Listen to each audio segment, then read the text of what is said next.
ആടാ റെഡിയാണ്. Hello guys, നമ്മൾ നിൽക്കുന്നത് രാമേന്ദ്രയിലാണ്. എന്താണ് പ്രൊമോഷനാണോ? അതെ, ചെറുതായിട്ടൊരു പ്രൊമോഷൻ പരിപാടിയൊക്കെ ആയിട്ട്. അങ്ങനെയാണെങ്കിൽ എന്നെയും കൂടെ രാമേന്ദ്രയുടെ പ്രൊമോട്ടർ ആക്കടാ. നിങ്ങളെല്ലാരും ഒരു തരത്തിൽ പറഞ്ഞ പ്രൊമോട്ടേഴ്സ് തന്നെ അല്ലേ? അതെങ്ങനെ? ഫോർ എക്സാമ്പിൾ, ഈ ഡ്രസ്സ് എവിടെ നിന്നാണ് മേടിച്ചത്? ഇത് രാമേന്ദ്രൻ. ഇത് ഇട്ടൊരു ഇൻസ്റ്റാഗ്രാമിൽ നിങ്ങൾ സ്റ്റോറി ഇടുമ്പോഴത്തേക്ക് സ്വാഭാവികമായിട്ട് നിങ്ങളുടെ ഫാൻസ് ചോദിക്കും ഇത് എവിടെ നിന്നാണ് മേടിച്ചത്. അപ്പോൾ നിങ്ങൾ എന്താ പറയാ? രാമേന്ദ്രൻ മേടിച്ചാണ്. Of course. അതേപോലെ വീട്ടിലൊരു സാധനം മേടിക്കുമ്പോൾ അമ്മയുടെ ആദ്യത്തെ ഓപ്ഷൻ എന്തായിരിക്കും? രാമചന്ദ്രൻ. അത്രേ ഉള്ളൂ. ഇപ്പൊ ഓണമൊക്കെ അല്ലേ, നേരെ സൈഡിയുടെ ഫസ്റ്റ് ഓപ്ഷൻ നമ്മൾ രാമേന്ദ്രൻ ആയിരിക്കും. ചുമ്മാ വേണേ നോക്കി നോക്കുന്നത് റേറ്റ് ഒക്കെ. ഇപ്പോൾ അഫോർഡബിൾ ആയിട്ട് ചപ്പൽസ് ഒക്കെ എവിടെ നിന്ന് എടുക്കാറ്? രാമചന്ദ്രൻ.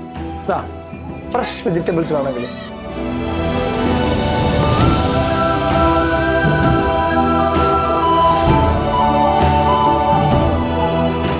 അപ്പൊ ഇതിന്റെ ഏറെക്കുറെ കാര്യങ്ങളൊക്കെ മനസ്സിലായില്ലേ? ഇനി നീ ക്യാമറ ഓൺ ചെയ്തോ. ഗൗരി പറഞ്ഞാട്ടെ. അപ്പൊ ഇനി മടിക്കണ്ട, രാമചന്ദ്രയിലേക്ക് വന്നോളൂ.